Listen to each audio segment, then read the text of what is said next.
En anglais, on peut exprimer l'heure de deux façons. Il existe la méthode numérique à gauche et la méthode analogique à droite. Celle de gauche est extrêmement simple. Pour celle située à droite, il suffit de saisir la logique. Tu vas me dire que moi, j'ai simplement besoin d'apprendre une façon, ça me suffit. Il est indéniable que la première méthode est la plus simple et c'est celle que je souhaite que tu utilises à chaque fois lorsque c'est toi qui décides l'heure. Cependant, la deuxième approche revêt une importance tout aussi cruciale si tu souhaites saisir l'heure que te communique ton supérieur, ton employeur ou ton collègue. Car dans 50% des situations, ils sont susceptibles d'utiliser cette approche.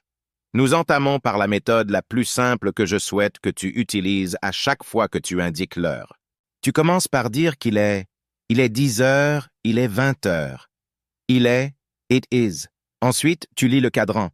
It is 8. Et tu dis juste le chiffre tout simplement. Tu continues avec les minutes. Il est 8h20. It is 8:20. Et si tu ressens le besoin de préciser à la personne qu'il est 8h20 du matin, tu dis It is 8:20 a.m. Et si c'est 8h20 de l'après-midi, tu dis It is 8:20 p.m. La deuxième méthode, c'est l'approche analogique, qui te permettra de comprendre quand ton recruteur, ton chef ou ton collègue te parle. Donc, encore une fois, tu commences par It is, c'est. Ensuite, tu observes où se trouvent les minutes. Nous sommes à 20 minutes. De quel côté sont les minutes? Du côté gauche ou du côté droit du cadran?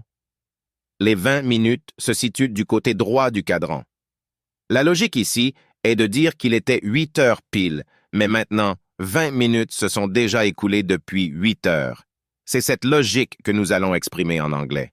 Tu diras « It is 20 », c'est 20 minutes. « Past », c'est passé. 8 heures. 20 minutes se sont écoulées depuis 8 heures.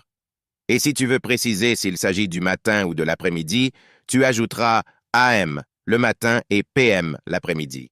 À présent, la logique du côté gauche. On observe l'emplacement des minutes. À présent, nous sommes à 50. Le raisonnement ici consiste à se dire que nous sommes dans la deuxième moitié de l'heure. Combien de temps reste-t-il avant d'arriver à 8 heures?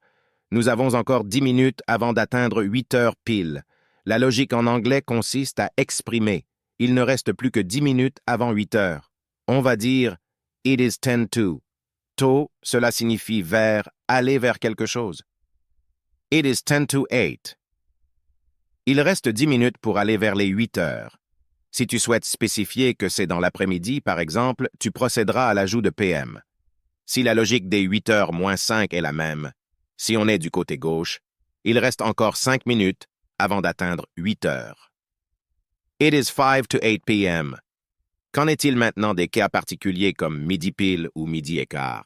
5 heures pile, ça se dit It is 5 o'clock. Il est 5 heures et quart.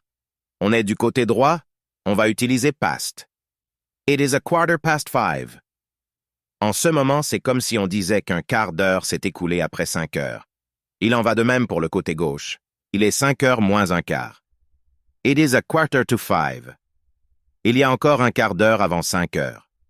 En CE qui concerne 5h30, nous allons prendre en compte que le 30 se situe sur la tranche droite. Donc, nous allons employer past. Il est 5h30. Après 5 heures, la moitié est passée. Il est déjà midi. Il est midi. It is noon. Il est minuit. It is midnight. Midnight, le milieu de la nuit.